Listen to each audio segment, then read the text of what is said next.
There we go. We are live with another episode of this week's Tales from the Tavern. I'm like, well, all my guests can hear me.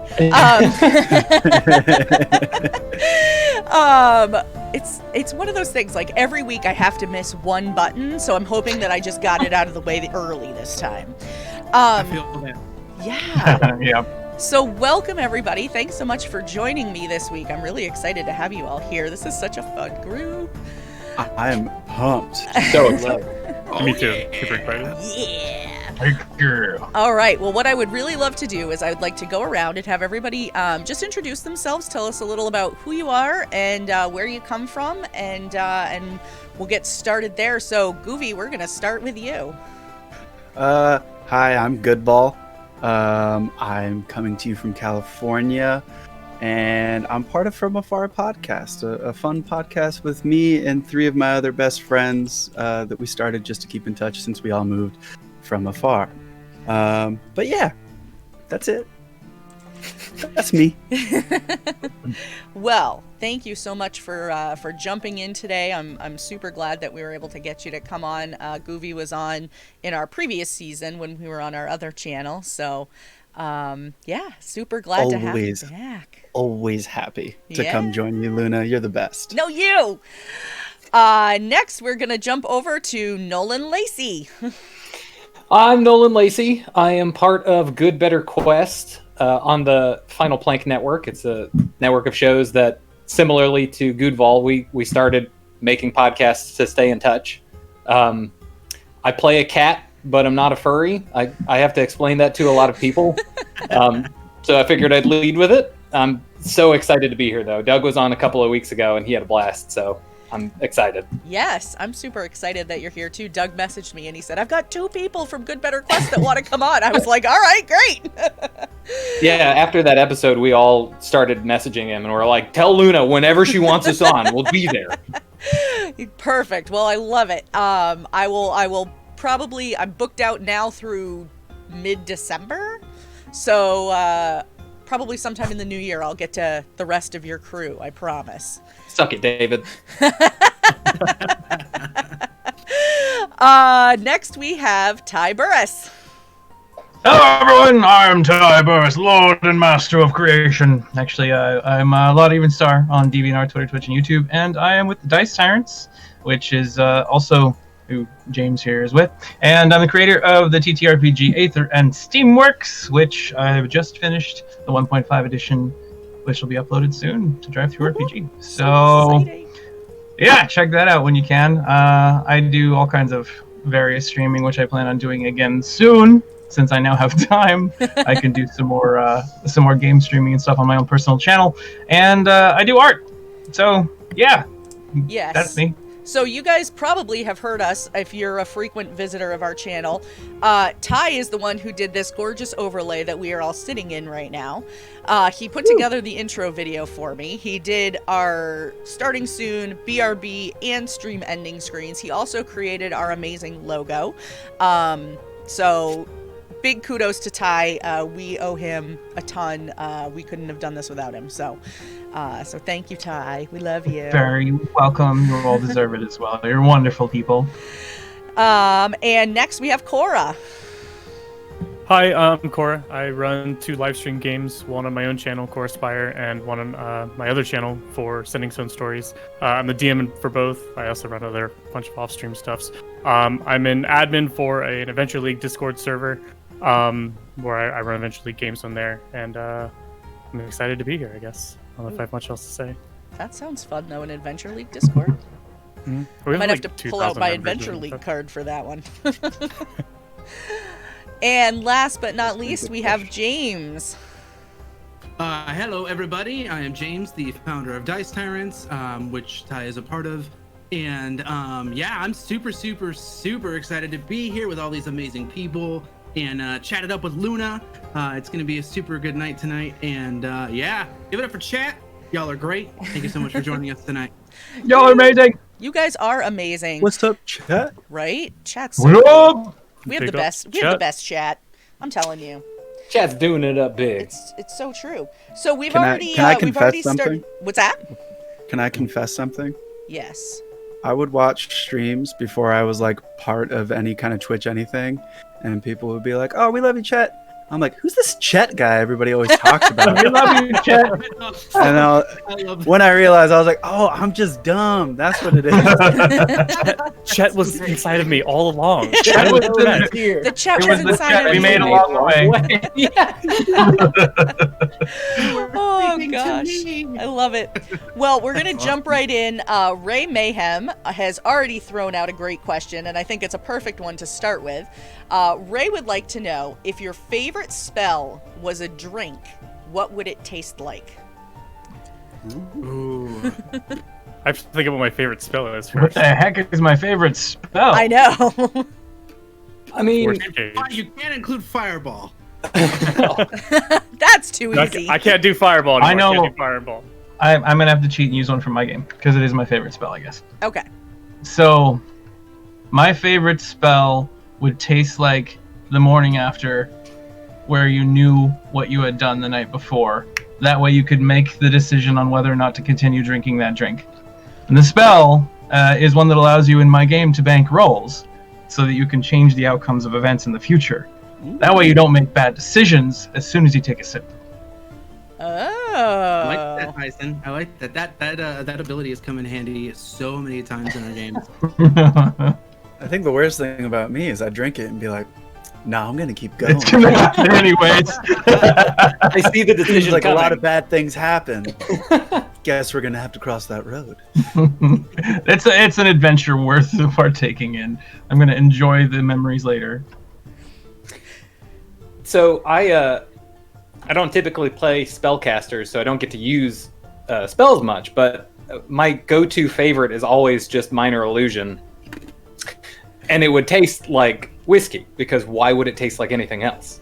If you can make a small glass of whiskey to convince people you're drinking it, might as well taste like it. I like to think that it would taste like whiskey, but it'd actually be like rum or something. It's just a minor illusion. It's just like a little different. Kind of convincing.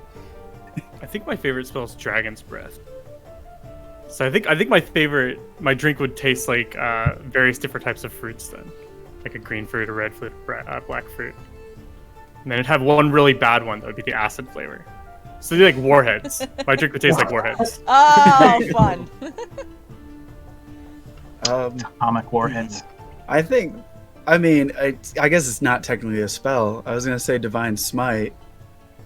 It would be minty, a little citrusy, but it would also be so boozy on the front end that you'd be on your ass, just like Divine Smite would do to you. I count it as a spell. I mean, just because it's divine. It takes a doesn't mean it's spell not magic. slot. It takes Yeah. a spell slot. It's just technically a feature, not a spell. I Still would counts. argue that even powers granted to you by greater deities is still magic. I mean, say Warlock's abilities are not magic. Yeah. It's all just pulling on the weave. That's Of course. the truth of it. Exactly. I would say mine would be an ability from Aether and Steamworks for the Fate Broken, and it's called Fate of the Broken. And essentially, with that, I feel like it would be like taking 4 shots of tequila, and you just go all in, and then you just are done. You get drunk instantly. Yes, just instant boom, woo, and then it's gone. You're like riding everything in the building and you're just throwing your hands up in the air and bouncing Why off. are my clothes off all the time? 0 to 100 in My 1.5. clothes off all the time. I'm gonna cheat, actually. So I would say restoration, but because I own the I own this lovely Heroes Feast cookbook. There's That's actually a amazing. potion of restoration drink in it, Oh, wow. and the minute I read that, I went, yeah, I need that. I need that in my life, and it's like blackberries that. and lemon juice and gin and butterfly pea Ooh. powder and blackberry liqueur. I'm like, yeah, sign me up. Sounds delicious. Wait, Yeah, what kind of powder did you say? butterfly pea powder. Okay, that is what you Butterfly said. I was pea like, did I hear powder. something wrong? Nope. I don't think they actually do that, do they? Do butterflies urinate? Or are they just, Well, it's a powder, apparently. Yeah. But do It's you know how many like excess butterflies they have pollen to or go something to? that just falls off. Yeah. It's like, how many buckets of butterfly pea powder do you need to actually put into one drink? One afternoon of butterfly Like a catching. thunderbolt. It's obviously. it's an entire meadow full. That's how we measure that one. Now my brain has created the image of somebody trying to wrangle a bunch of butterflies just to get their pea powder. It's like, It's like, shake come on, them, get in you grab them by here. the wings, Yeah. you just shake them over or something. Get it I in don't the know. bucket, please. Drink I more water. love Drink it. more water. Swarm of butterflies. Oh my man. gosh. Yeah. That's a super fun question though. I like that very much. Chat is on fire with questions tonight, so I'm just gonna start throwing them at you guys. All right. David Tilstra would like to know if your character had to play one professional sport, what would they play and why? Rugby. Yeah, I Well, was thinking the same thing. My current favorite character was Strata Delse, my orc on the Chronicles of Kind series that we had. And he's a monk barbarian, so he gets in real close and contact sports all the time, knocks people down, does what he needs to do, rages through it. I mean, it's either rugby or football, but rugby's got a lot more violence involved. So If not rugby, I would say MMA. MMA, yeah, I MMA. mean, I consider that a sport.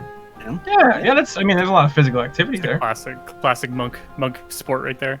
Yep, get in close and personal, tangle people up. So how professional are we talking here? Hey, that's your PC. That's up to your PC to decide. See, I feel like my current PC would play Highlight because it involves balls moving very fast, and they're all about catching and chasing balls. What is Highlight? I've never heard of this. Oh, it's a sport. It's really popular in South America. Have you ever seen the original Tron? Yeah. So you know the scene where the guys have those big mitts and they're catching balls and they're throwing them to each other and they bounce off the ceiling. It's like that, but the court is I think 60 meters long and the ball travels up to 90 miles an hour. So it's a very fast sport. But You better catch that It's ball. got these Yeah. like the tool is like this big scoopy thing that just launches the ball. Kind of like lacrosse. Yeah. but way scarier, I feel. Because, and just to clear that up, because cat, right? Yeah, Because exactly. Because Yeah, cat. I yeah, think I'm about that in because my head furry, too. not because furry, because cat. Because You know, Yeah. not Cats to mention do the really cat, chase it's accepted. ball-shaped It's a objects. different thing when it's because furry. It's a different thing. Different I know this is an off-topic thing, but speaking of cats and balls and carrying, my kitten has started taking to stealing potatoes from my cupboard and trying to bring them upstairs. She did it this afternoon. It's like, what? What are you gonna do with that? Nothing. Anyway. That's your job. Yeah, it's a I'm just- potato. It's Just right. stealing my potatoes and hiding them around the house. How am I supposed to make breakfast? I love it. She informed you of the potato problem. You're the one that has to clean it up now. Yeah. I like to think that she's gonna hide a potato and you're not gonna notice, and it's gonna become one of those like really long grown potatoes Like that you grows forget into about the in walls of my pantry. house. Yeah. Yep. Suddenly I'm in a potato hut. I mean, there are worse things. There I am. I think my PC Seacar, he's a big burly paladin, but I think he'd play tennis. You know, because I like to think almost like Mario Tennis. Those like perfect hits. That's like his little smite, just like little spike down. Also, I'm just a big fan of tennis. I'm imagining some enormous, like paladin type, big muscles and everything in those little tiny shorts, those tiny. Oh, tennis yeah. shorts. Oh yeah. Oh yeah, 100%. I think he'd wear the like the women's like short skirt, like it's shorts underneath with the little short skirt thing. The skort. That's Yeah, so- something like that. It's like an athletic skort. There are special shorts. I know this because I used to be a tennis player. And there's special shorts that they make for tennis. You can actually they have special pockets to put tennis balls in and everything. Wow. Yep. That makes sense. There you go. Now you've learned something and we're an educational stream. You know, that's all that matters, right? Hey, I know. Luna, where do babies come from for doing education right now? They come from this little pocket where you put tennis balls in your shorts. Wow, that was heavy innuendo. If you're rolling not one when pulling your tennis ball out, you come up with a baby. Come up Now with a baby. That's it. You're done.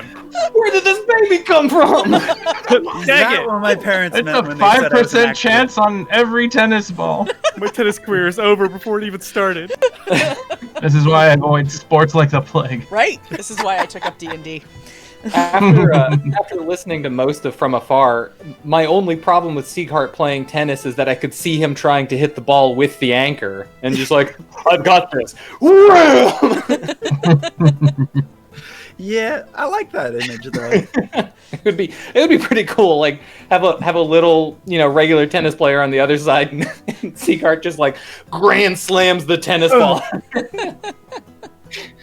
Point on me. Did Hart actually wield an anchor for like his weapon? Yeah, that's actually the Awesome. inspirate. Like when I was making the character, the starting idea was just I want an anchor to be my weapon, and I mean, David allowed it, even though physically it doesn't make sense. But Also just said in honestly, if you chat, I shave just the found the edges down, you got an axe, and if you shave the points on the end, you got a pickaxe axe. I mean, that's a good weapon. Does we an anchor treat it more as a I think functionally in the rules it's just a reflavored maul. So like bludgeoning damage, 2d6, whatever. I was gonna ask, does an anchor do piercing or bludgeoning damage? He uses it for bludgeoning. He's a bludgeoning kind of guy. I mean, if you sharpen it down like Tyson was saying and add like a huge chain to it, you could have like a Kurosami. There you go.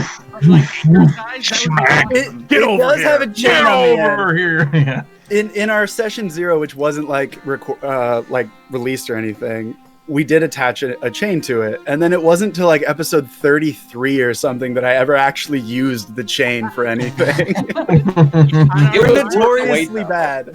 We are notoriously bad at actually using the things he gives us.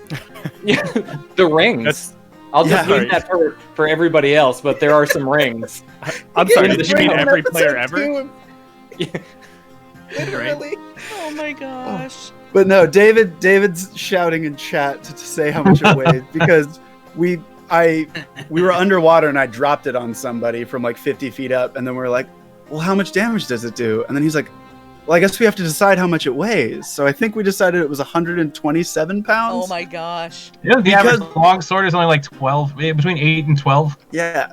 We Googled anchors and it was like average anchor weight 60,000 pounds, and we're like, what the fuck? And then we're like, oh, that's for like cruise ships. Yeah. We're in the modern day. That makes a lot more sense.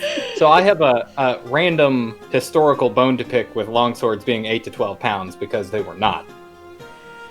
I do. You're the you one do who does HEMA. fencing, right? Yeah, Hema. I do historical fencing. Yeah. Yes. So if they were like 8 to 12 pounds, you would just like throw your elbows out and just like all the time. They're like 4.5 pounds. That is my historical fact. We are an educational stream. Of So course. See, there you go. You've learned 2 things tonight. 3, technically, if you count where babies come from. That's one every 10 minutes. So Right? we're making great progress. We You guys are. Going to be educated. Yep. I was Yeah, I was think gonna it's say the what is it called? The force basically is amplified based on the lever action of your arms. When you're swinging it out there, something that weighs like 3 pounds for your arms, the amount of force on it is something like 30 or 40 or 50. So you can't really have anything heavy, or you will literally, like you said, blow your arms out. yeah, your elbows can only handle so much before you I don't know, invert them. yeah. I didn't need those elbows. Your guys' don't go both ways. That's wrong. Are you saying you can't actually wield grand diclaves from, Exalted, or those massive two-handed Zanbato style weapons you see in anime? I mean, come on, you're destroying my illusion here. What is it? So I love that you said you do HEMA. All the other From Afar podcast boys have done HEMA. I'm the only one that actually hasn't done it, but they did it for a long time and like did competitions and stuff. I think Andy like cracked David's head open through the helmet that you wear because he just clocked him so hard. Like, yeah, they were all super into HEMA for a long time. They did it in Orlando, right? Yep. They did it with Scott Brown. I know him, kind of. Yeah. I bought most of my swords from him. But yeah, no, it's super cool, and it's in a lot of places that. I mean, it's such a niche. I want to play with swords, but I don't want to LARP kind of thing. That the club's then you kind gotta- of fly under the radar. I want to be nerdy. If you make it as historic as possible, people have to take it seriously. I mean, that's what it's all about. We have the same thing. We actually have a huge HEMA society over here on the West Coast. I live in Oregon, and between Oregon and Washington, we have a whole bunch of communities that play. And while I haven't been take part, We're not playing. We're not These are playing, of course. I've been to a few of the gatherings, but I haven't actually taken part myself. But it actually did temper a lot of my understanding of how weaponry works in TTRPGs and things like that, which I've had to argue with people. Like, you would never see somebody dual wielding weapons because it doesn't make as much sense as using a defensive option in one arm and, or being very accurate. And you would never see someone strap a weapon on their back because it's ridiculously hard to actually use it that way and to draw it that way. Yeah. Great swords are always over this shoulder. They're never like, if you're about to witness combat, you never have them sheathed. There's a lot of things. There's a lot of two-handed systems, but like you said, the second hand, even if it's a dagger, it's always for defense. Always. And the thought is, if you're close enough to hit someone with your dagger, chances are you have a sword through your chest at that point. Yeah. It's I do a lot of rapier and dagger, and it is a blast. That is absolutely my favorite to do because it's very fancy. You get to do all the like the fancy poses that you see in movies, and they're effective if you're doing them right. But yeah, people who in movies do like they pick up 2 long swords or they pick up 2 sabers or something, like, no, that doesn't work. Well, the thing that people don't consider is when you swing with one arm, you're not swinging with the other at the same time. Right. So then you turn and you swing with the other one when you've already drawn back your other arm and could just use it, which is your primary arm, which is going to be more accurate to begin with. So why use 2? I'm no Drizdo Erden yet, but yeah, it like hurts because it's like it's such a cool aesthetic, and I'm sure we've all read Drizzt, and like the author does such a good job of describing like his movements and stuff, and then I'm just like, yeah, but that don't work like that, do it? No, not really. I mean, the closest you get is samurai. I mean, there was a couple of styles developed using wakizashi and katana, which continued these, circular momentum movements. When you have a curved blade, like Drizzt does with the scimitars, you can cause little tiny cuts and nicks and scrapes, but they're never going to work against heavily armored opponents. Yeah. So that kind of fighting style just doesn't work there. And then arrows, another thing. Arrows are deadly as hell, man. They are very, very dangerous. When you have a quiver of 20, you should kill 20 people or at least cause serious injury, not this piddly 1d6, 1d8 thing. I mean, it always drives me nuts. I'm like, yeah, that you pin somebody through the chest, they die. You hit them in the head, they die. You hit them in the arms and the legs, they are crippled. That's why they have to live with an arrowhead inside them. Like, yeah, you can, and you just rip it out, right? No, then you bleed to death because these things have barbed heads. I mean, that's why the English dominated in like the 1300s, 1400s, because they developed the longbow and they could snipe you from like 600 feet away instead, and you would never even get close to them because you would just clear out your entire front line with these longbows that were 6 feet tall and took 2 people to draw. Yep. I'm loving our educational stream. Right? I'm nerding out right now. Or like, so a lot of people do harness fectin, which is fighting in full armor. And, in movies, people with long swords, like, cut through armored opponents.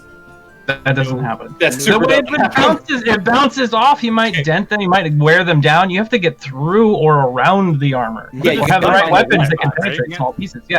That's why you pull out your rondelle and you just stab them in the eye, and then you see, even things like Gambesson, man. Gambesson is just cloth armor, but it's thickly padded. And you know how hard it is to cut through or penetrate Gambesson? Extremely. And in modern day, if we took leather armor from modern days, they use like boiled leathers to increase them and stuff. But manufacturing now, I watched like a Greatest Warrior thing on TLC at one point, and they had modern day manufactured heavy leather that they put on somebody. It's like a sheet that's like almost 3.5-4 inches thick. It's like you can't get through it with any weapon that exists other than firearms. So leather armor right there, your best defense. There you go, folks. You heard it here. This has been the most educational stream we've ever had. I think we need to shut it down now. So Nolan, That's the what show. in your opinion, what in your opinion is the hardest weapon to wield that you've used in HEMA? I feel like that wildly depends on who your opponent is. I have been lucky enough that a lot of the people at the club have specialized in different weapons, so I've gotten good instruction on longsword, on rapier and dagger, Dusak, Messer, We've done a little saber, but the guy who does saber is the rapier instructor, and he just like, sabers are dumb, so we don't do a lot of it. But the manual that we train out of is the Meyer 1570 manual, and he says that the Dusak, which is later adapted into the cutlass, which is then later adapted into sabers and cavalry sabers. If you can use a Dusak, it is the master of all weapons, and if you're able to wield that judiciously, that you are a master swordsman with anything you pick up. And it's kind of true, because the way that you do single sword cut centric systems is very different, because you have to face your opponent so that you don't give them your chest. You have to profile. You have to lean over your body so that you can like get this crazy extension. It's very difficult. So like there's a lot of technique that goes into it to doing it well. But also, if you feint, if you know how to do that well, you can just boot people on the head. Like that's the other part of doing, sparring with people. If you just go like, oh no, you're gonna hit me, just kidding, you're dead. You can win most of your passes. Misdirection is a very powerful skill to use in combat. I have never done any kind of weapon training, but I have done a lot of MMA, and people that can like feint really well, I've gotten more than one black eye or bloody nose from just being like, he's open. Oh, my whole world is rocked right now. Thank you for that lesson. That was very kind of you. He's open, but now there's 3 of them. Why did that happen? Oh crap! I'm now surrounded. There's 3 of them is the next little question I have. So in HEMA, in MMA, in a lot of different stuff that we do when it comes to fighting, it's all duel based. It's one-on-one. Have you ever experienced fighting multiple people at once or in large scale, even if it's just a reenactment or something like that? I haven't. Training in the gym? No. When I was younger and a little more stupid, I have been in more than one bar fight, and fighting more than one opponent doesn't almost ever go well. There's no like kung fu, you're beating up multiple guys at once. If there's more of them coming at you at the same time, you can hit 1 or 2 of them, but you're going to be taken down. And that was close to my experience. When I was younger, my brother got attacked by this group of 3 guys. And I saw him and I ran up and jumped in to try to help him while he was on the ground. And the only thing you can do is run away a lot and hope you get any opportunities to do anything. So I threw one of them over a balcony, which was like a 2-story drop. Oh God! Did you murder someone? He didn't die. He broke his tailbone. I knocked one down and then got a bunch of hits on me, and I ended up having to just kind of back up and run away with my brother when we got the chance. So that was my one experience with multiplayer combat. Multiplayer combat. My biggest recommendation to everybody is, if you're in a fight where there's more than one opponent, this is not a fight you want to be in. I love fighting like MMA and things like that for the sport, what it teaches you about self-control and things like that. But I also love a good dust-up. A dust-up is different than a fight. A dust-up is, we got something to settle here, and we'll go to blows to it, but no one's trying to kill the other person. If there's more than one opponent, all rules are gone. Get out of that fight. Avoid the fight. Always avoid the fight. That's the most important rule. I'll start love in 2-handed or 2v1 combat. Optimus Subprime Mortgage just said in chat, this is why I don't like PvP. Right? They always gang up on you. It's never a fair fight. See, I started doing HEMA because I'm a nerd. It's crazy to me because I've gone to Renaissance festivals and seen like people fighting and jousting and stuff since I was like 12, like every year. And this is the first time I'm hearing about HEMA for some reason. I probably mentioned it and it never registered to me, and I've been every year of my life. If we ever get to a point when we have like 3D, true like Star Trek style VR experiences, the nerds will be the buffest people on the planet, because we're gonna go and fight dragons. We're gonna wander across mountainsides. It'll be wonderful. There's a reason they say the nerds shall inherit the earth. Exactly. Not only will we be the smartest, but we'll be the strongest and the most combat capable. Dude, what Oh, is it? Sword Art Online, like the whole setup is that Yeah. people get locked in this MMO Yes! VR thing, and I've been I'm like, watching that. everyone's like freaking out, and I'm just like, That's yo, like that'd be my. kind of sick though. I want wouldn't it? that sounds like my dream. Lock me in that headset, please. Minus the dying in real life when you Yeah. play the game. Part. Yeah. No, thank you. We'll take that part out. Also, but other I'm than that, reading. No I'm reading spoilers the for other that one Land because series. I'm in the middle of watching season 2 right now. So Of course. I only watched season 1. I didn't keep watching, so you're good. okay.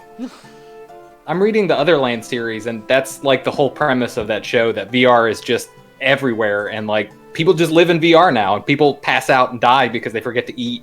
Yeah. Well, they do that in modern day, even with things like MMOs right now. So. Yeah. Have you guys ever watched Grimgar? No. What is I mean, that? it is the same premise as Sword Art Online, but the characters don't know that they've ever entered, I'm assuming VR, but they all wake up in this huge tower and they can see from outside the tower a village.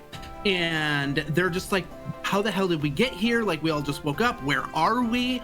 And one of them like says, oh, let me grab my cell phone. And they're like, wait, what the hell is a cell phone? Why and they start, and you'll see that throughout the series, and they it follows the story of this small party that ends up joining this adventuring band, and they suck. They're really bad. They are terrible at working together, and it's an amazing anime, but they only released one season because it was a promotional season to support their manga. And it sucks because it was so good, but highly recommend. I'll post it in the Discord chat. Highly Please do, recommend that sounds checking cool. it out. yeah, that's cool. Grimgar. I'm also always looking for more anime to watch. So. Right? I'm a big isekai nerd, so I guess I'll watch it. Okay. It's almost like I want to get taken to another world. Right? What? Isn't that This why one we is play- so beautiful and wonderful, though. Why would you want to leave this one ever? I love VR. I don't know. Is Big Brother listening? I think Yes. he is. They He are. is, I don't actually. know, whatever you want. So with that, I think we should answer Big B's question because I think that will tie in kind of nicely. Do you find yourself playing different classes or roles in TTRPGs than you do in video games? Yes, I tend to play a lot of healers in video games. I play a lot of MMOs pretty regularly. I always play like a healer, or I play like some kind of like arcane trickster of some kind. And in TTRPGs, I always play casters. I've played like 2 martials ever, and I hated both of them. So I always play like a caster or a big damage dealer or something. So I would say yeah, for sure. I'm like the total I think opposite. I'm too chaotic because I don't ever play the same thing ever, pretty much. I really enjoy new experiences so much that I can't even stick with like the same music over the course of 1 year. I can't, when I play a character, even in things like I played World of Warcraft for a really long time, and almost every week or two I'd respec my characters and try something else, and then try something else, and then try something else. I have every single one, or when I was playing, I had every single one of the classes maxed out. It's like, that's just who I am. I like to see different and new and exciting things. Oh yeah, I love variety. I love experiencing Variety, everything in a video game. That's great. I love that so much myself. So when we started GBQ, I started as a cleric, and I had played a lot of TTRPGs with other people, but I had never really dipped into 5e much. So I started with the cleric because it sounded like a pretty generic class. You could do a lot with it, melee and casting and healing, and you can do a lot. And then we had some technical changes, so I got to make another character, which I started as a fighter, and now I'm speccing him into a cleric as well, and I'm seeing a pattern. When I play like RPGs on my own, I always go tank. Like I don't know why that's always been my thing. I guess because I like play alone and having a ton of health helps. So every time a game comes out, like the biggest, beefiest person on the team, I'm always like, those are my go-tos. Yeah, I'm kind of the same. I mean, it doesn't really matter what game I'm playing, if it's Super Smash Brothers, Skyrim, Overwatch. I like tanking. I like to be the big guy that can take a hit and also hit back slower, but probably pretty hard. Prior to making FAP, I was a forever DM though. I just realized that's what that spells out. That was fully unintentional, and after we realized it, we were just like, well, Just leaned into it a bit. I guess that's it. Well, someone brought to my attention that my game is Aether and Steamworks. That's ANS. And oftentimes people can recognize the possible entendre there. What's going on with anus? I don't know. I'm thinking of having a fully stripped Bleach edition. But, it's gonna have no art in it. It'll be black and white. That's it. You know, it's just clean. Just clean. Smooth. Smooth and clean, you might say. Yeah. Dude, I'm down with that. I could eat that. Okay, let's rein it back a little bit. No. Going back. So God. I do like playing tanks. This is like the first long-term character I've really played, and he is just a big, beefy guy. But when I DM, I really like the versatility and things, and I really love the spell casting and everything. That's why I couldn't play a clean martial. I had to play a paladin because at least they get a little bit of spell casting. And as the old saying goes in 5th edition, you can either have fun or be a martial class. I 100% agree with that. I might even have that in my body, I think. You can how to play a martial class. No. That's a lack of imagination there, sir. My TTRPG, my martial classes are all fun as hell. I can attest to this very much so. And I'll be the first to say other TTRPGs are a lot better about making martial classes feel alive. We've been messing around with Pathfinder 2nd edition with Waffles Maple Syrup. Yeah. And that has been great. We love that. I play a swashbuckler in that. That's full martial and super fun. 5th edition, though, the martials, I mean, you can only describe how you swing your sword so many times. And, like... Battlemaster. That's why I really like Battlemaster, because you get so many different maneuvers where you can kind of change up that flavor text and make it a little more interesting. So it becomes I swing sword twice and also trip the target while doing it. Yeah. Well, that's the big problem with martials in 5e in general terms, is that they don't have any abilities for the most part. Yeah. It's like I hit it with my weapon more than once sometimes, and then that's your turn. My DM with my current PC, he's a gunslinger, and he's let me RP a lot of stuff. So he's got a 4-shot flintlock pistol. But he's cat, so the flints, he hangs them in his tail like Blackbeard hung his lights on his beard. So he puts his tail over his shoulder and lights his flints as he's firing. But now that he's spec'd into cleric, he can do, he's a war cleric, so he gets an extra attack as a bonus action. So when he does that, David just let me RP it that he essentially turns into like Godzilla atomic breath, and the fire spreads up his tail and up his back, and he shoots another. Yeah, so like, is it fire boring. No, I wish because I keep getting killed by fire bolts and it is infuriating. But another thing, David gave me a magical flare gun that casts counterspell. Oh, nice! Because I kept getting killed by fire bolts. So. Like cats do not like fire. I know from experience. Or trees, and our whole thing is that there's a friggin' evil tree that's chasing us, and it's like the cat's worst nightmare. Dang. I know. It's like he made it to make my life hard or something. Oh my gosh. I don't even know what to do with this conversation anymore, so I'm just gonna ask another question. By all means, I'm gonna take it away. Braids Blades would like to know, can you collectively build a character named Chet who everybody loves, just like Raymond? What would be the most popular or beloved person in all the fantasy realms have as a goal, and what flaw would they have? What? So, basically... The flaw would be they talk too much, for sure. Yes. I was about to say, the flaw would be they talk so fast that sometimes what part of them is saying gets buried and you don't even see it. So, because they're talking so much, they're clearly a bard, because that gives them the charisma to be lovable, right? Yep. Mm-hmm. Yeah. So we're looking at a bard. What subclass then? College of Whispers, because it'll really fuck with your head if you pay too much attention. Yeah. Because they definitely cause psychic damage to the streamer every so often. Damage, yeah. Yeah.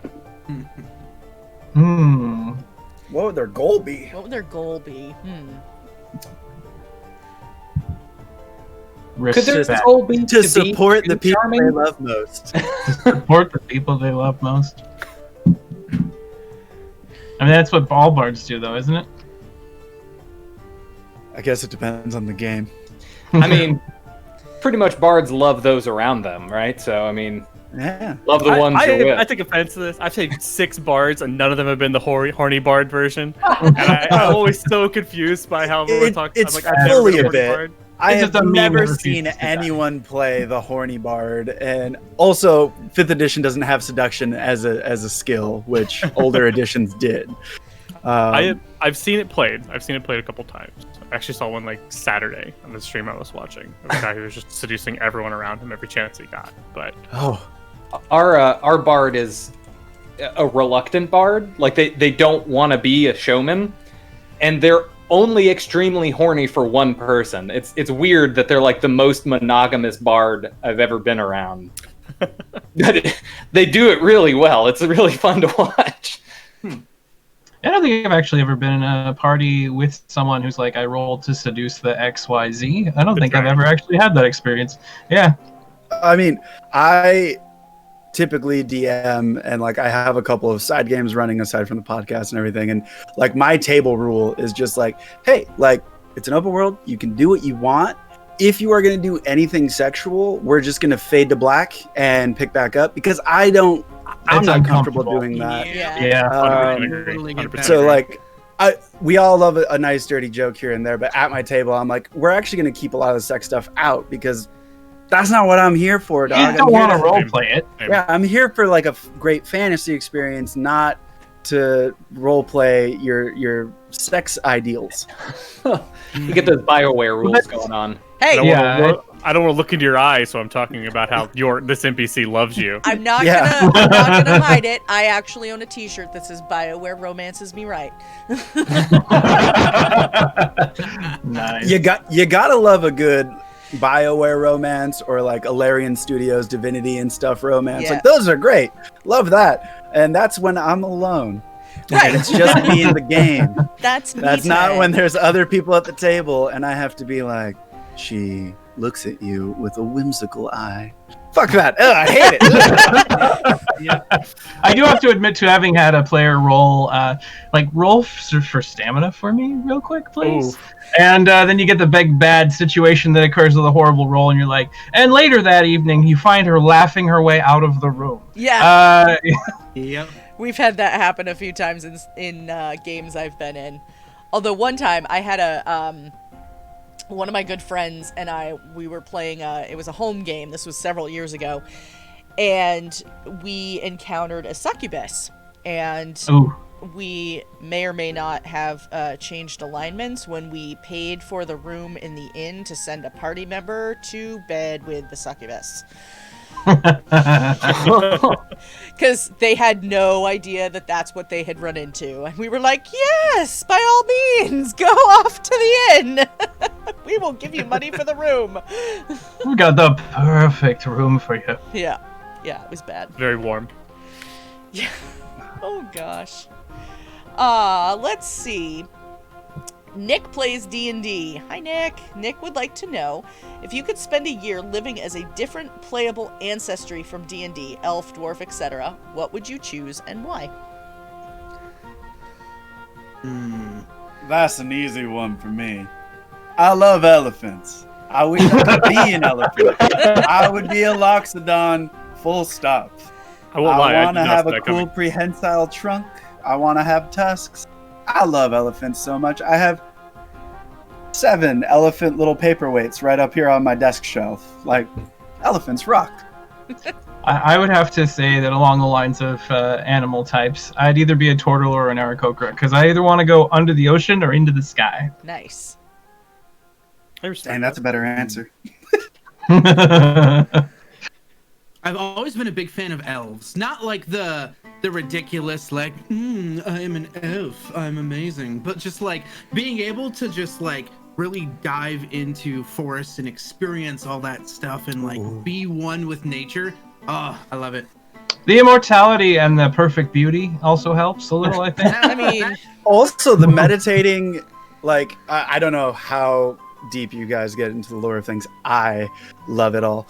But elves, when they're younger, when they meditate because they don't sleep, they see visions of the future. And then as they get older, they start to see visions of the past. And I love that mechanic. I think that'd be so cool to be able to like get those dreamlike visions of what's to come. And then once you get older, seeing these like vivid pictures of everything that happened before. Sounds a lot to me like the writer of that book happened to be explaining, the idea that everything's going to be better in the future as a kid. I can't wait to grow up. And then nostalgia as those individuals become older.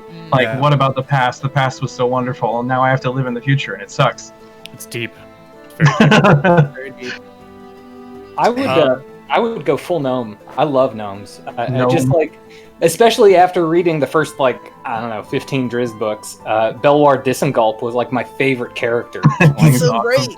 I know, deep gnomes are so cool. Deep gnomes are very Little cool. Furfneblins. Yeah. Yeah, just that kind of neutral alignment, but they live in stones and they're tinkers and they do all that stuff. They live in mountains, they live in forests. And it's just I don't know. I always feel like they're really overlooked, and there's so much depth to them that you can, RP. You can play almost every class with a gnome and do fairly well, but the way people write them, I'm always interested in them. I always like them. Literally overlooked, though. Literally overlooked. Follow-up question for you. Would you also have your hands severed and replaced with cool magical pickaxes? Absolutely. Like, if I could bivrip my way through a mountain, you better believe I'm gonna do it. Heck yeah. nice. I'm gonna have to agree with James. I think the elves are probably the coolest ones. Not for like the traditional. The same. I kind of agree with everything he said there, but like for the idea that I know I'm gonna live for the next several centuries, and I get to just like learn at whatever pace I want to, and know it's like I don't have 3 decades. I have 4 centuries instead to pick up piano. That's about as long as it'll take me to do pick that. up piano. That's my argument for why humans suck, is that we don't live long enough to actually grow the necessary wisdom that we might need to be a mature species. Yeah. But That's also why humans are the innovator. and the counter argument to that, though, is that if you have 4 centuries, it would still take you that long to start learning everything because you would just spread it out. Like, I have time.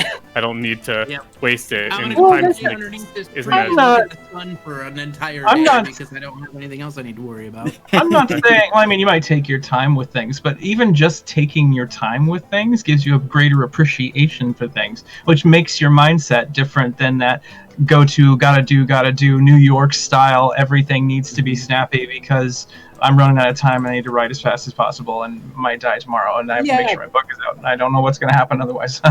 Could you imagine being the person having to listen and suffer through someone practicing a clarinet for 4 centuries? No, we didn't have to practice it for 4 centuries. They'd be capable way before then. Have you met Squidward Tentacles? Yeah, exactly.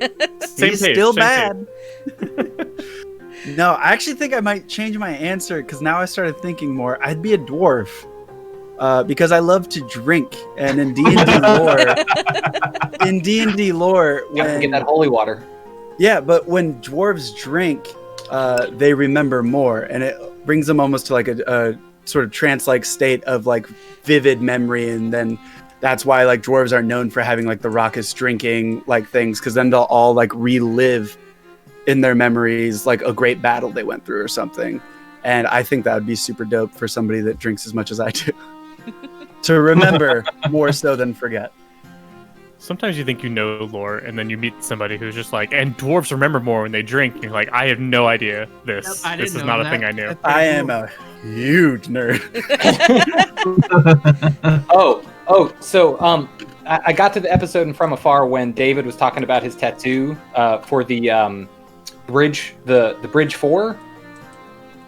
Oh, that's a Brandon Sanderson thing that I actually don't know what it is. Yeah, so like I have a bunch of books and other shows and Oh, things. hell yeah, dude. Oh, I love that. So like That's a sick shoulder piece. I love that. I know. I love that So, so like, much. a lot of it is it's Boba Fett and the Federation talky and stuff, and like, but they're all stories that have really informed who I am, and I'm filling it in. My next one's going to be my Dune hex, and I'm like freaking out about it because I want to get the right one because Dune is so important. I literally just got a Dune tattoo. Oh no, man! Andy, he did the design for me. So it says, "I must not fear. Fear is the mind killer." And then he, like, I just asked him to draw up the words because I wanted his design on my body. That's so awesome. But he decided to do the sandworm doing the Ouroboros and the sand dunes and then the sun. That's so cool. Yeah, I want to get the original art of Leto II of the God Emperor worm. I just want to get that face in my hex because, like, God, the first time I read through that series was just so. I mean, I was like 18, so it's the quintessential boy fantasy of like, I'm gonna rule the galaxy for 10,000 years. Like, it's just been such a meaningful series to me. But so have all of these other things, and like stories. I feel all of you would pretty much agree that like stories are how you learn, how you 100%. Yeah, they're just stories like, are humanity. Exactly. Yeah. Exactly. And like I was gonna do this all the way down my arm, but I decided that one of my friends he's a former Marine, and he had a bandolier of bullets around his arm, and I got to thinking about that idea. I'm not gonna do that, but I wanted to do that with swords from stories. Because most of the important swords from stories are ones that either changed the world or didn't get used. And I think that's like such a cool thing to have, getting like Glamdring and, you know, a bunch of the important swords from Lord of the Rings, but then Drizzt swords where he uses them. Yeah. And just, I mean, like, I could go on, and I feel like I haven't said many words in this sentence because I'm very excited. I love this concept. I love this idea because I've always wanted to get a tattoo of just like a collection of the various video games that have shaped me throughout the years. Yeah. And I love the idea of just broadening that to be the various stories that have shaped me throughout the years. I've always wanted to do like classes that I played in MMOs, and now I'm kind of considering stealing your idea and doing like stories that I've loved throughout the years and something to represent that instead. I really like that a lot.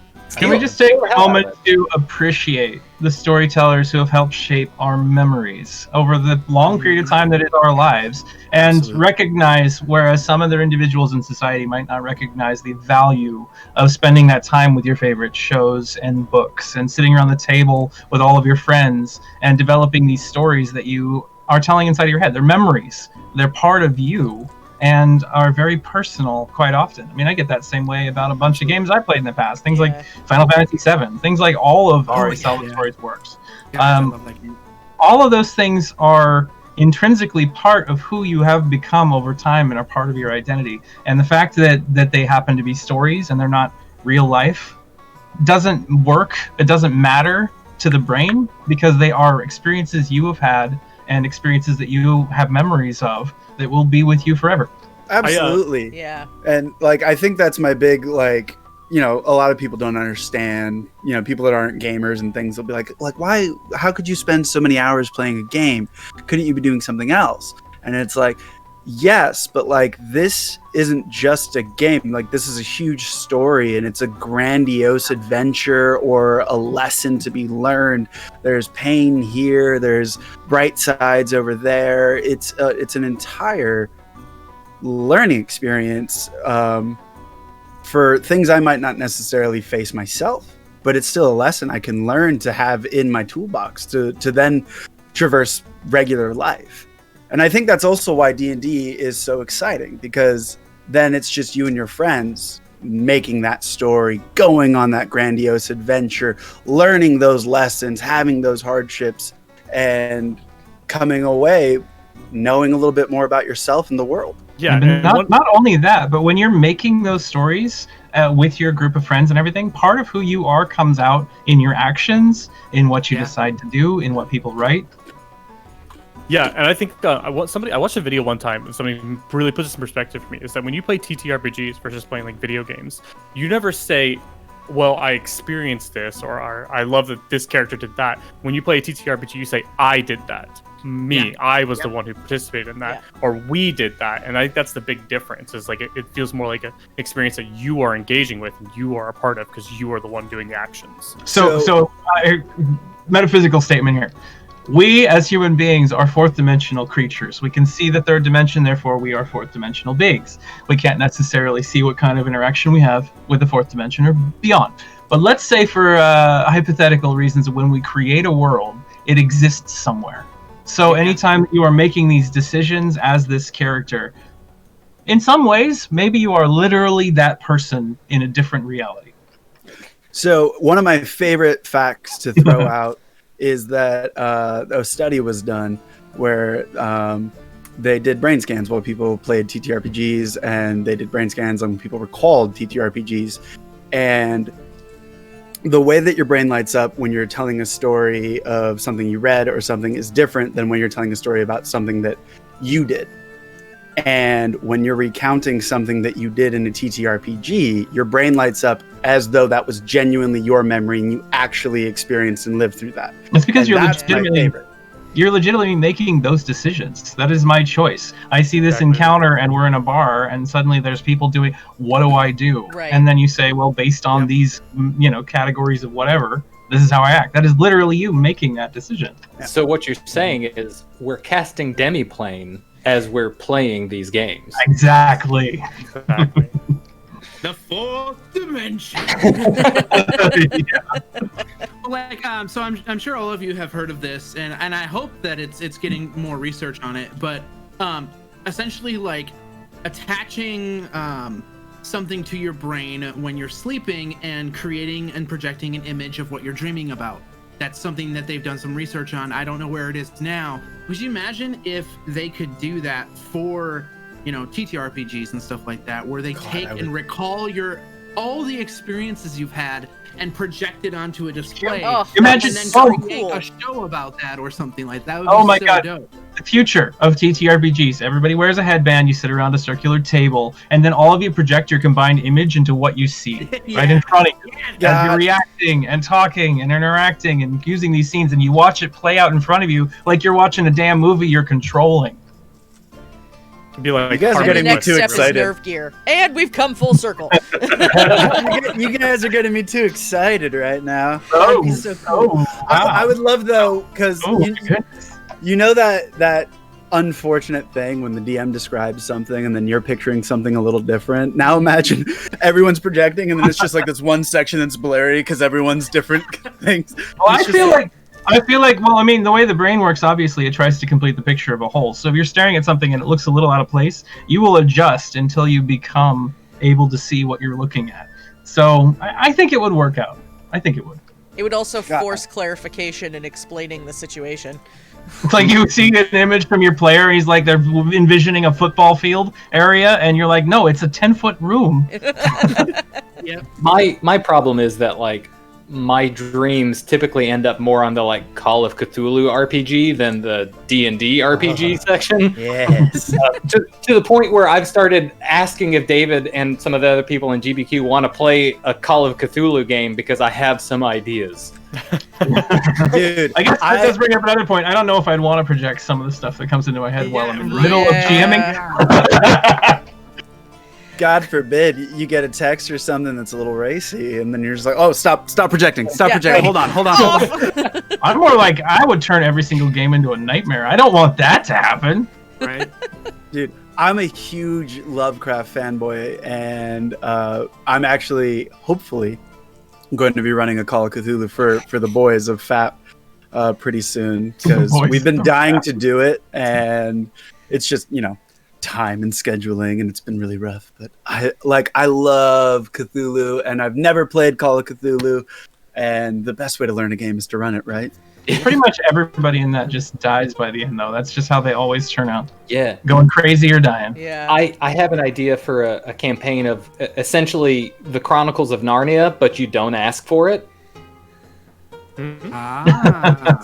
So, like, essentially you're walking through portals to another world, but they're not defined. So you just kind of show up to, like, the Cthulhu, god demiplane looking at a donut. Like, you just look through that hole in a donut, and then all of a sudden there are these horrible creatures around you. Oh my god. Oh. I'm going to jump in on this small pause in the conversation to say that we've already hit our first hour, and so we are going to pause for a break. I know. It always goes so fast. The first hour always catches everyone off guard. So we're going to take a pause for a quick break and give our guests a chance to stretch their legs, refill drinks, all that good stuff. Bladders. Hashtag free the pee. And yes, it's a thing. That big P energy. That big P energy. That's right. Butterfly Big pea. P, small D, baby. Oh. And on that note, we will be back in just a little bit. See you soon. Bye-bye. Oh, Luna, I always have so much fun. I can't hear.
And we're back. Hope you guys all had a good break. I peed. I made a new drink. It was great. Good Hopefully time, not at the good same time. I mean, you just standing there with like two hands just up in the air while you're working, and you're just mixing your drink. I can imagine peeing with both hands filled drinks. That's a dangerous situation to be in. Okie dokie. You know, I if I didn't have to like shake, I think I could do it. But that leads to a whole fire hose situation. Beer everywhere. Okay. That's not we had a poll running over the break, if you guys saw it. I posed the question to chat, the same question that we were just talking about, or sort of talking about do you play different types of characters in TTRPG versus video games? Yes, I know there was no E on the end of game. It's because I ran out of characters. So it wasn't a typo, I ran out of space. But 75% of people said sometimes, 25% of people said yes, 0% said no. So there's your fun fact for the night. Another fun fact for the night. Another fun. This is Another the fun more fact. you know. Right? But don't take my word. Ty, for can it. we talk about making a graphic for that so I can just click it and have it go flying across the screen Absolutely. when this happens? Excellent. All right.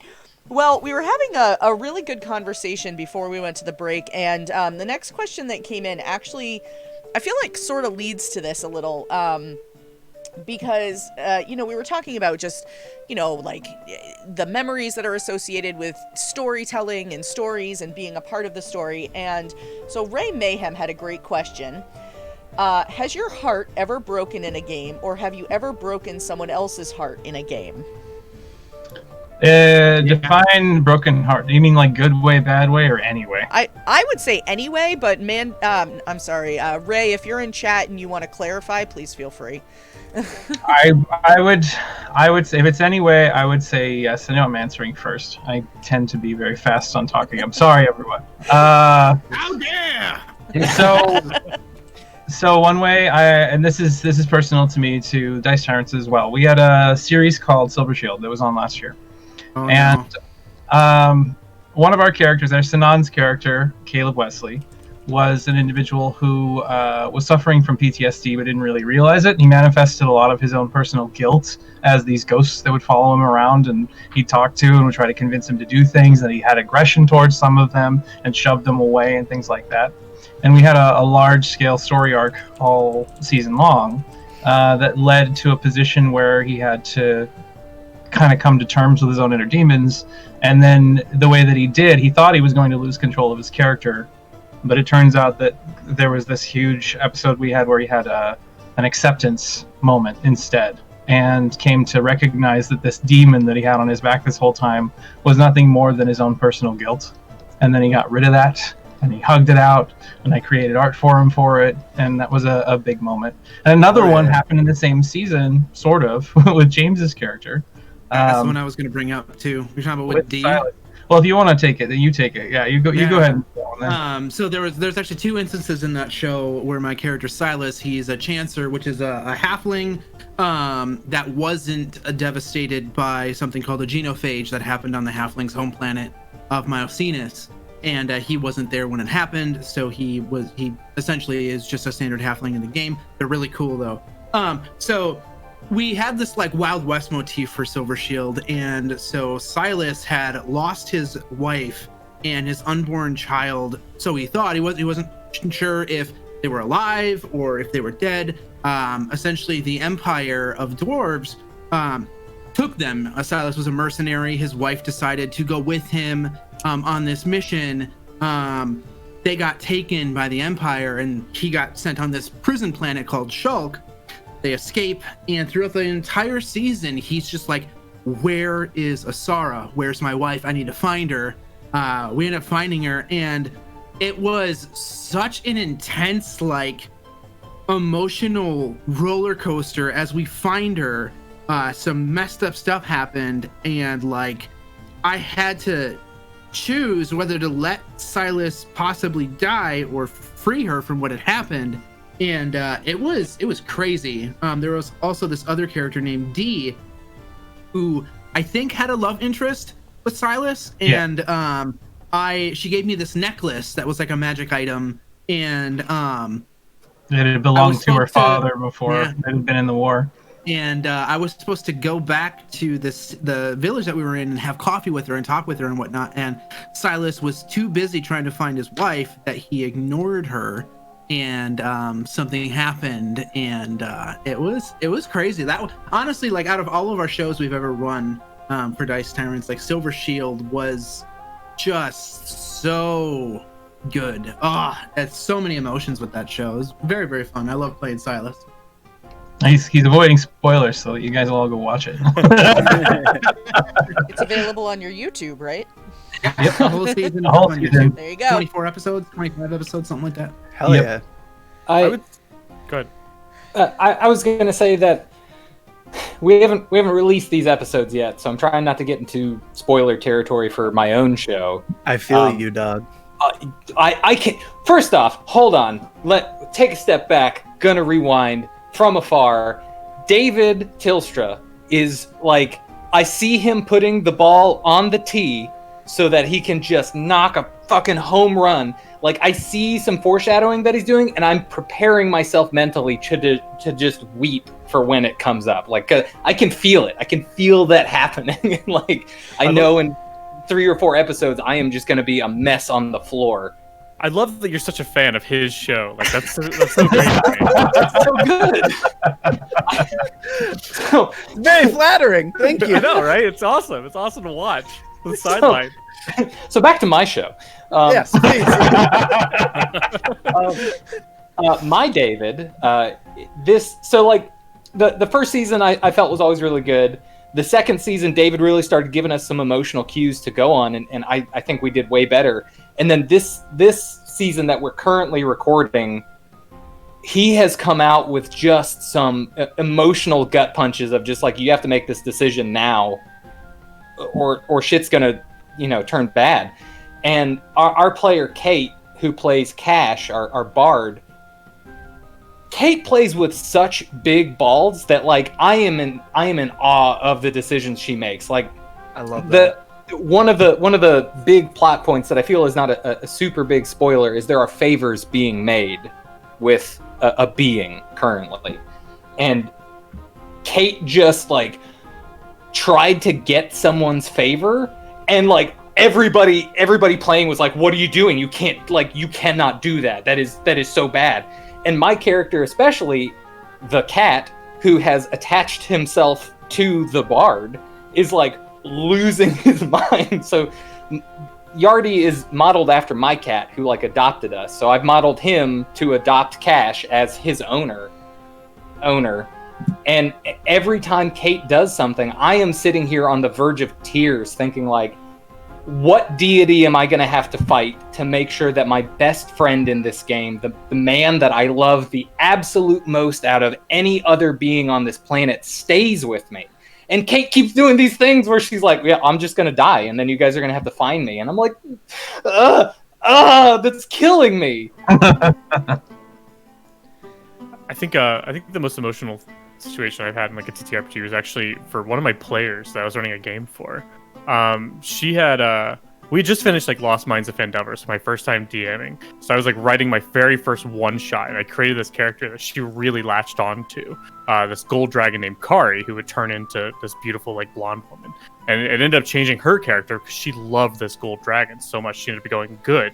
She was like a chaotic neutral rogue. She started going good and started being good as a character. And we went into the next campaign. So when I wrote the next campaign, I wrote Kari as like this patron, and they had this egg that belonged to Kari. It was Kari's egg. They were just trying to get back to Kari. And they spent the first 10 or so sessions of this campaign just trying to get this egg back to Kari. And this one character was just leading them to there. And they got right in front of Kari's island in the middle of the swamp. And she was just like so excited. She's like, that's Kari's island. She sprinted for it. And she walked right into my frog hemoth that I had set right up in front of the island. And got swallowed. And ended up dying right in front of Kari's island. Oh no! But they didn't have a reser. They didn't have a reser in the party. So Kari just took her body and brought her into her island and created this beautiful crystal throne for her. And that was just like a real big emotional experience for that player. And I like getting to like DM it and run it and like push these emotions. And it just felt really, really powerful for me as well. Can I request that Luna gives us some input, because I feel like you're a big RPG presence that we haven't tapped into this stream, and I feel bad because it's good. I like letting I love the days when I can just sit back and let you guys talk. It makes me look good. No, I'm kidding. You always look good, Luna. It's the lipstick. What can I say? Well, I'm trying to think if there's a story, if anything has happened that people who are regulars to the stream haven't heard, and honestly I can't think of any. So I have two. One that I'm not sure I've talked about yet this season, and one I actually talked about a few weeks ago. But so the first one, I was playing in a campaign where there's I was playing a halfling rogue, and this was not super recent, but it was in a campaign that ended recently, unexpectedly. So there was really no closure for anything. And I was playing a character who we had done a lot of character development sort of behind the scenes, because in the Discord for the channel that we were playing on, we actually had an RP channel where the stuff that happened wasn't necessarily canon unless we talked to the DM and said, like, hey, this is what happened in the RP channel, and he might, like, pick out small little snippets of things and put it into the story, but nothing that was essentially game-breaking. And in the course of playing in that RP channel, my character became romantically involved with essentially an NPC.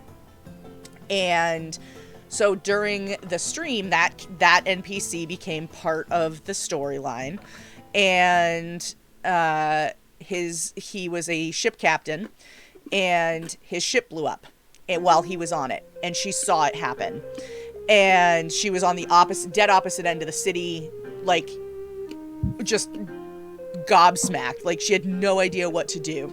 And so she just, like, went on a tear, ran across the city, and of course she's like a halfling, so she's like going as fast as her little legs will carry her, tearing across the city, trying to get over to the ship. She ends up getting on another boat and going out trying to do search and rescue, and she couldn't find him anywhere.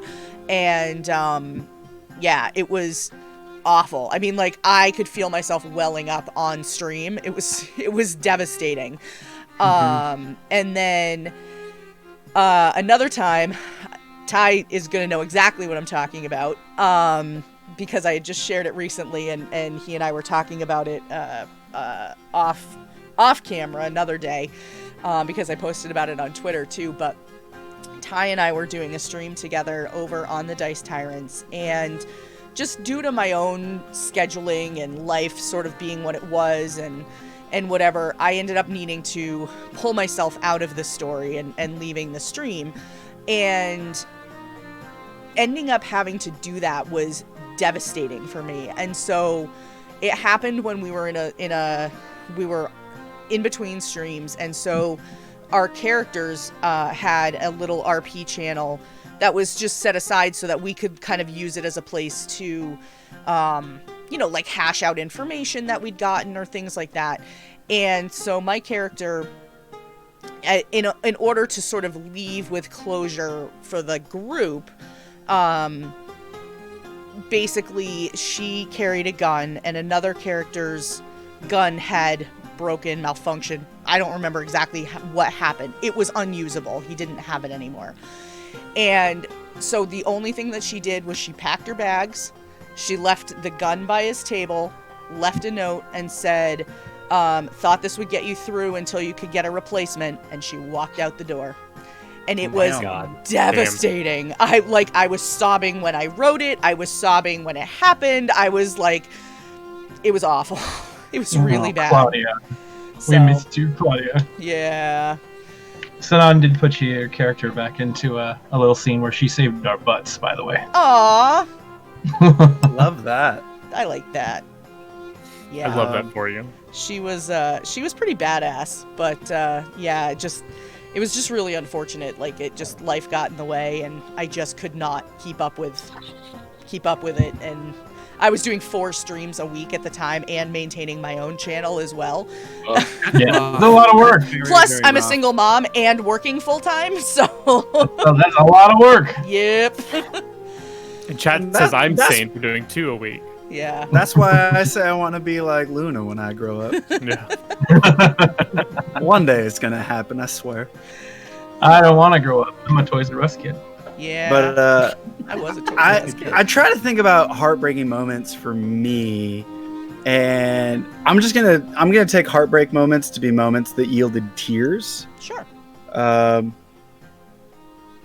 There's one that's coming up. The episode's not released yet, but suffice to say, it's the first time that I, as a player, physically cried based on what happened and what was going on. Long story short, Sieghart goes through a huge moment, and I'm literally like doing my best to like stay in the voice acting and everything of it, while like my own voice is kind of starting to choke a little and like tears are starting to stream down my cheek. And then like literally as I'm breaking down, Dave's like, and that's where we'll end today's session. And I was just like,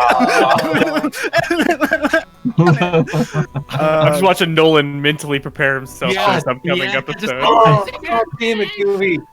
That's all I'll say about that one. But one that I can more ably talk about is long before FAP.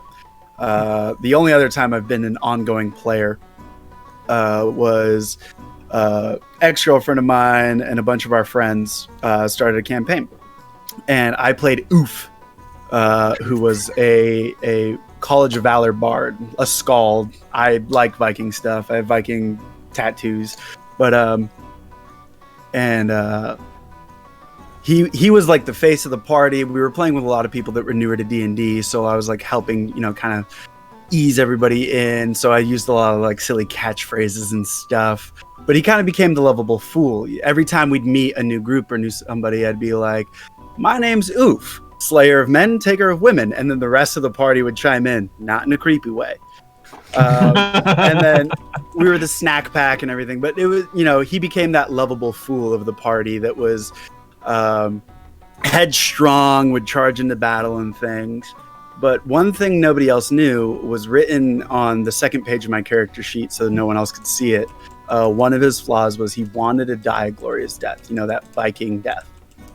And we were playing Princes of the Apocalypse, so minor spoilers if people haven't played that.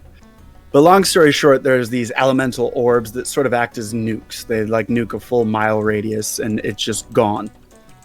And the whole party was down in the dungeon, and we get to the room where this orb is, and it just needs to be cast on to be activated. And the big bad evil guy of that arc goes to cast. And I'm like, do I have a reaction? And he's like, well, what are you trying to do? I'm like, I'm going to dive in the way of the beam. And I do. And it was a ice elemental thing. So despite us having a life cleric that could have revived me, he rules that I got frozen solid and then I just shatter and all the pieces evaporate. Like, gone. I'm dead. And we had a Kenku in the party who Oof was closest to. So we had actually talked about it prior that I would have told him my death vows. So I start going into an old Viking. Lo, there do I see my father. Lo, there do I see my mother. My sisters and brothers, all of my line laid out before me. And yea, do they beckon me. And then I do the final little saying to everyone, like, be good. And just the whole table's bawling because then we end the session and they're all just like, holy, you're dead. And this is all their first campaigns and they didn't realize like you could die. And that was probably the most heartbreak moment that I've ever been privy to. Rough moment. Rough.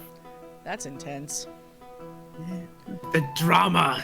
That's what I like about that's what I like about D&D, and like that's how I like to play my games, and those are the games I like to be a part of, where it's very like fun, happy, and lively. But then when those hard moments hit, you play them real, Mm-hmm. And I love that. Yeah, like that to me is the best feeling when it's like we can have that revelry, but then we also do have to have those hard times, and it's just this pendulum swing.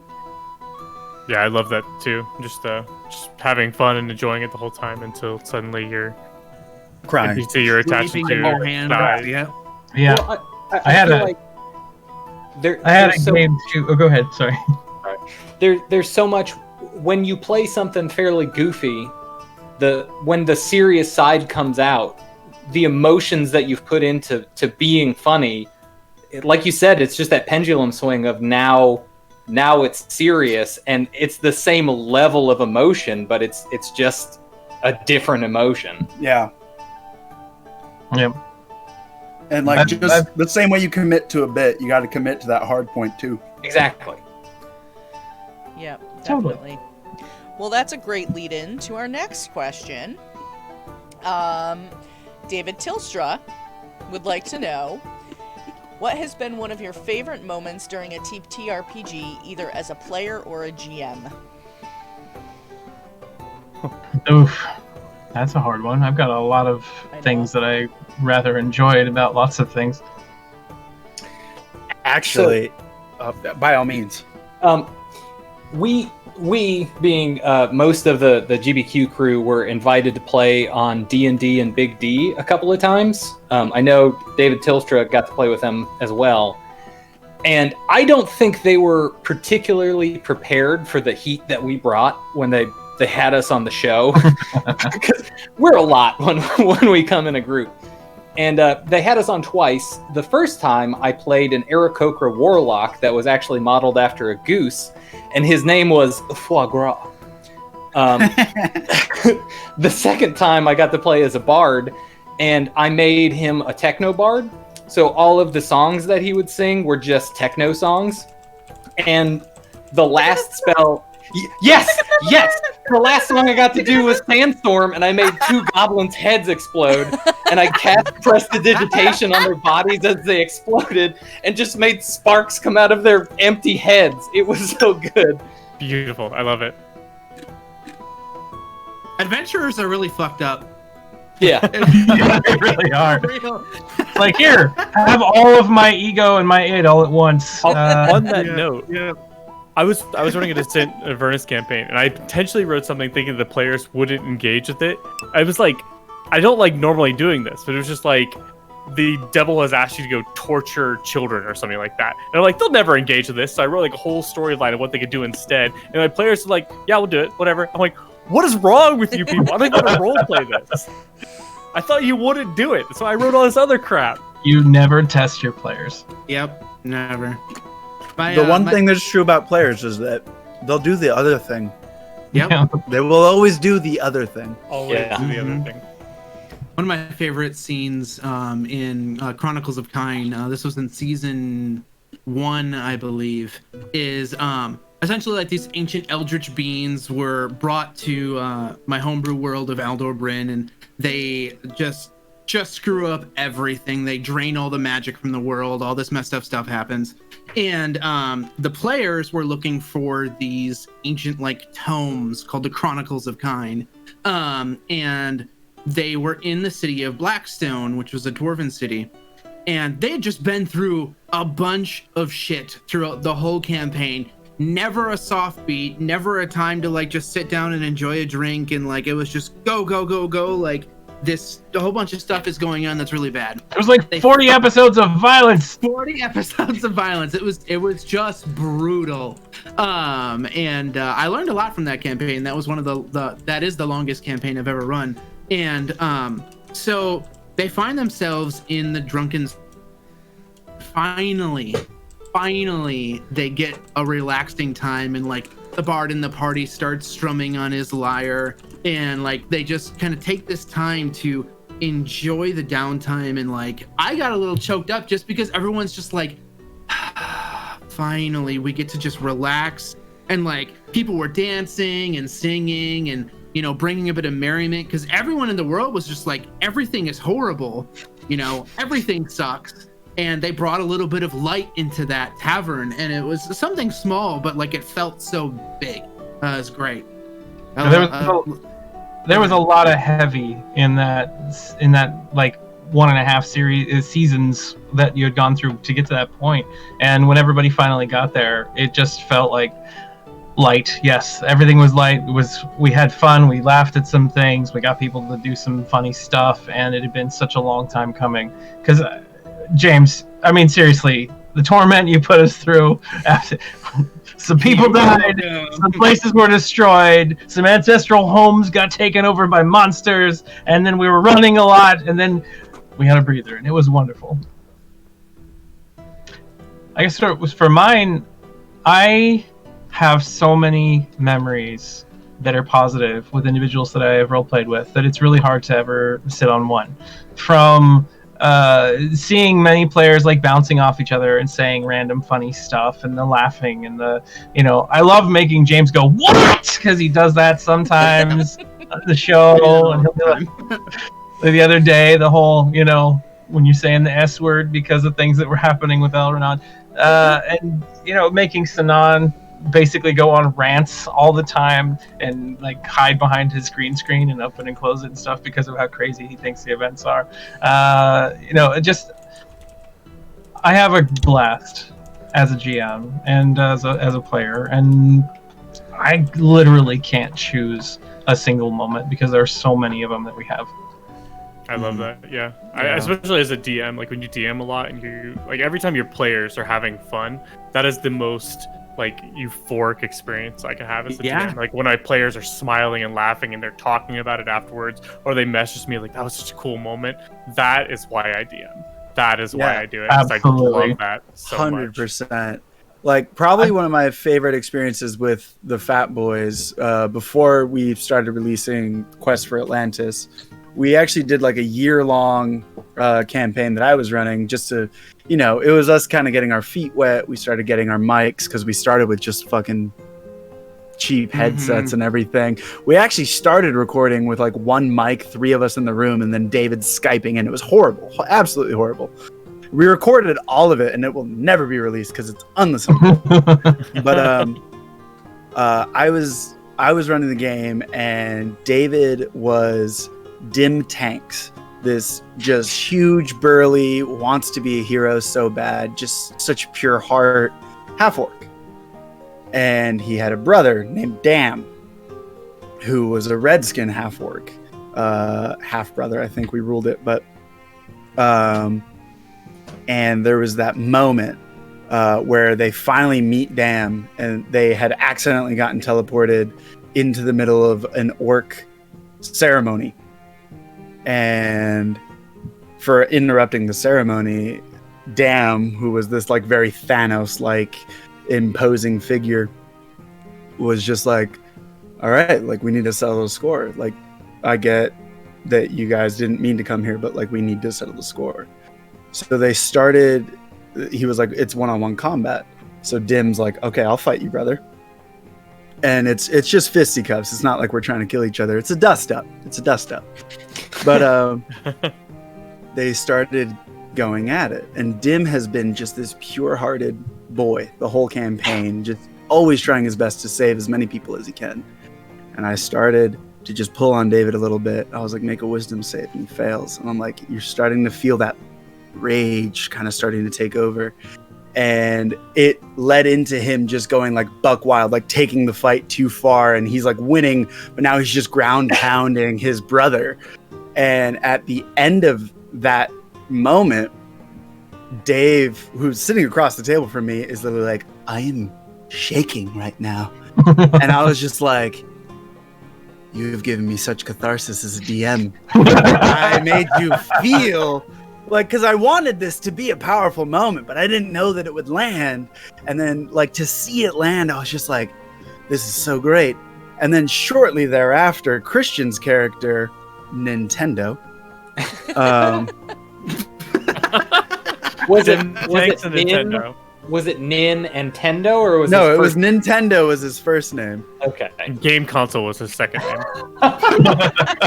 So he actually America. He had a great reasoning for it. The man that raised him was his father figure, was a planeswalker. So the inference being that he'd been to our plane and was just like, I don't know what to name you, kid. Nintendo? Sure, that's something I heard once.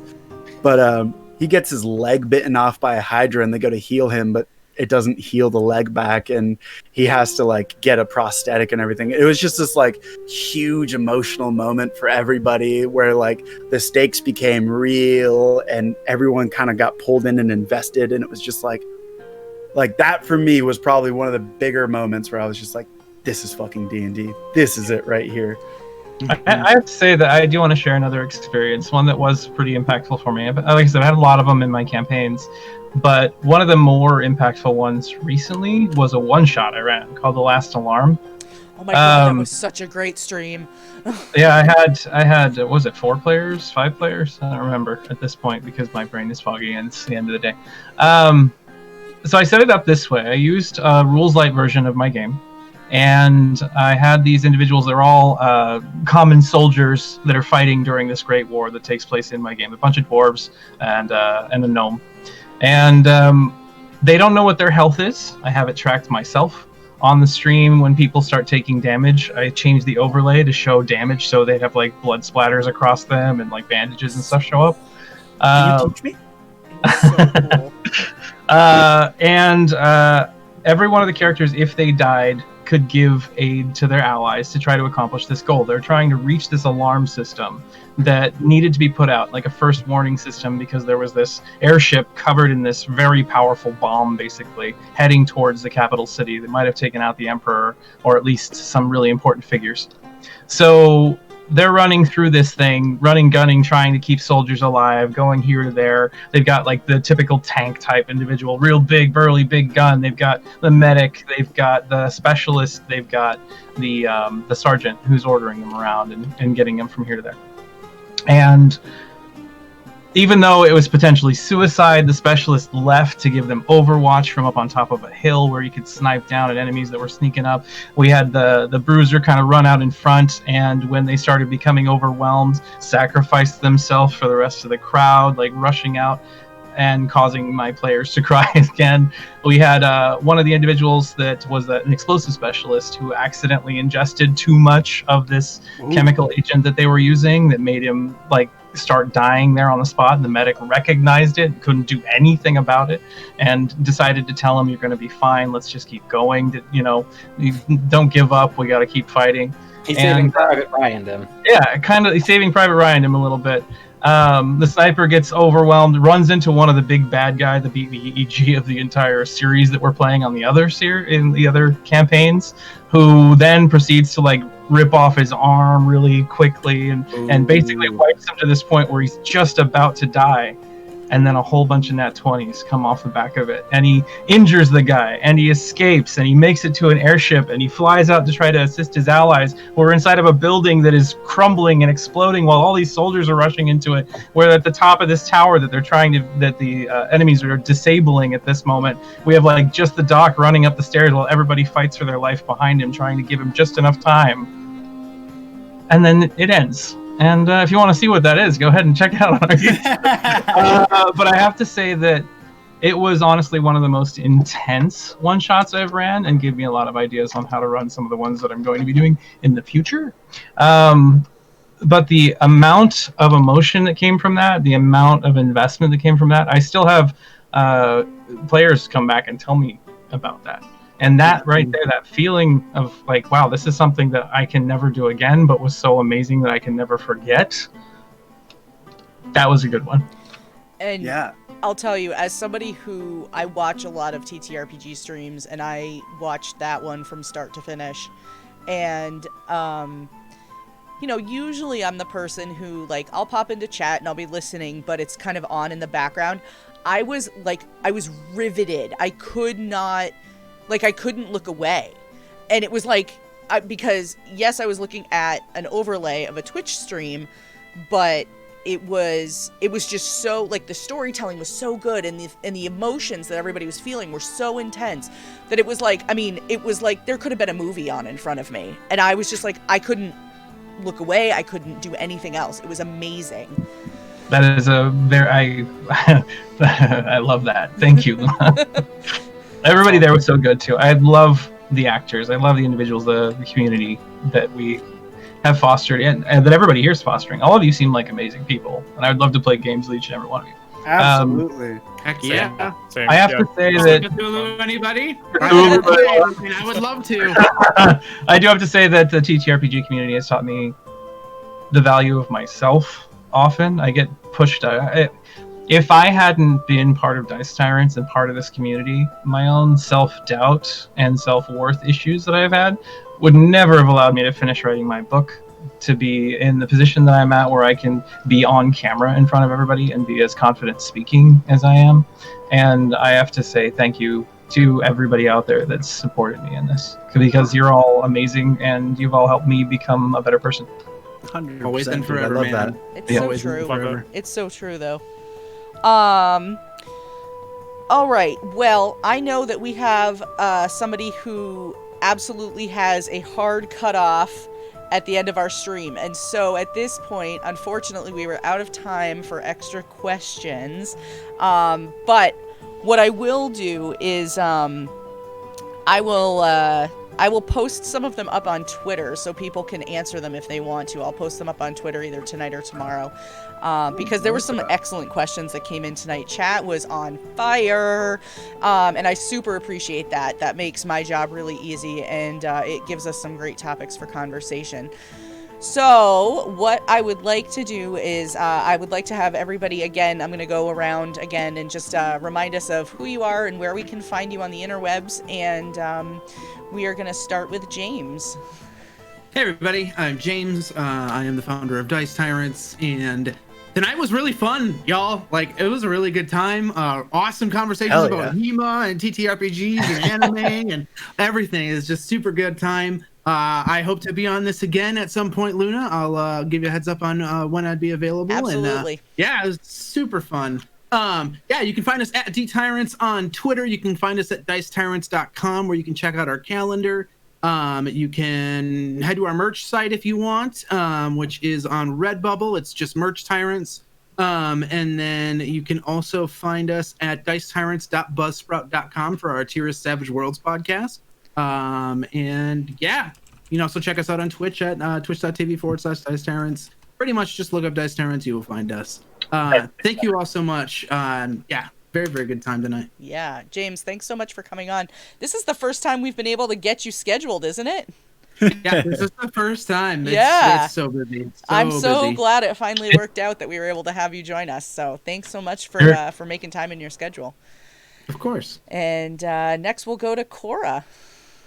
Hi everyone. Yeah, I run 2 live stream campaigns. I run one on my own channel, Coraspire, twitch.tv/Coraspire. I also run a campaign called Sending Stone Stories. That's at sendingstonestories.com. That one's based in Theros. I have a lot of fun with that one, and we kind of go a little crazy in that one as well. I'm also an admin. I run a Discord server for Adventures League. Got a couple thousand members. We run hardcovers all the time. That's Adventure League Hub. You can find that on Roll20. We have post all over Roll20 and stuff. If you really need it, I can give you a link to it. You just message me. I mean, other than that, I had a ton of fun too. I mean, I want to completely reiterate what James said there. This has been a great conversation. We went on a lot of tangents, and I'd love to be back on, honestly. Yeah, anytime. Absolutely. You are all welcome back whenever your schedule allows. Provided I don't already have somebody scheduled that day. That's the fine print at the bottom of the page. So thank you so much. It's always nice when I can put a face to a name from Twitter, so I appreciate that. Ty, we'll go to you next. So did you just give us the invitation to just have this same group just keep coming back to your show over and over again? Yeah, once a month. This is it. Over it. You know, we're just gonna. I'm Ty Burris. I am Lot Evenstar on DeviantArt, Twitter, Twitch, and YouTube. I do some video game streaming on occasion, and am a proud Dice Tyrant. I run 2 games a week, the Clockwork Zephyr on Thursdays and the Dragon's Rulo on Mondays, and I'm in a Vampire the Masquerade game called Division E on Sundays. I've created the TTRPG Aether and Steamworks, which you can find on DriveThruRPG. The 1.5 edition, which is really a long time coming and a work of heart, will be out here in December, probably right around the second week of December. And you can get that in softcover and hardcover once I finish formatting the hardcover. I'm so excited for you, man. I am too. That's me. Yeah. Send me messages, whatever. I do art as well, and I'll be opening up commissions again soon. Excellent. Yes, Ty is a phenomenal artist. If you haven't seen the work he's done, you have, because he did this whole layout. And he's also done some fantastic character art commissions for me and other people I know as well. So, Ty? I do overlays, I do videos, I do art, I do logos, I do all that kind of stuff. So yeah. Well, thank you. I so need much to for talk to joining you us. pretty soon about that. Do it, seriously. He's really, really good. He's super good. Next, we'll go over to Nolan.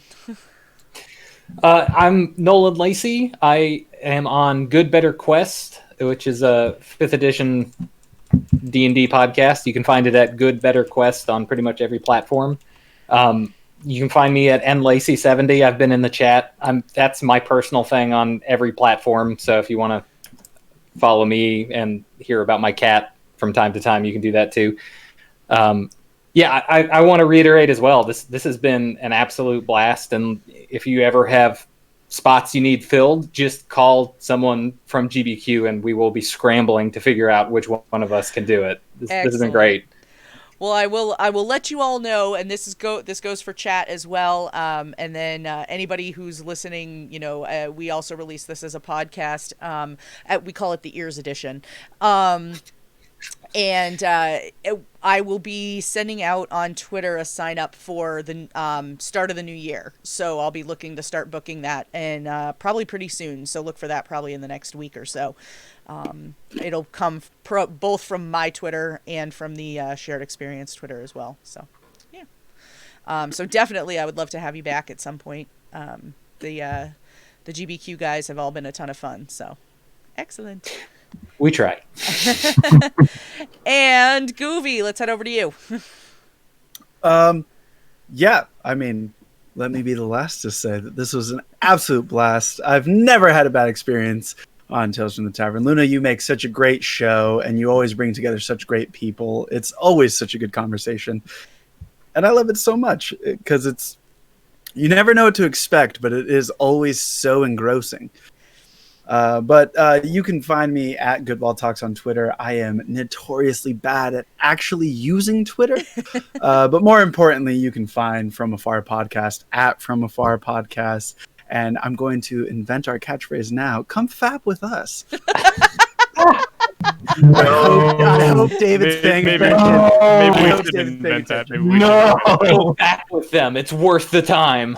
But Maybe not the energy, though. Oh, God.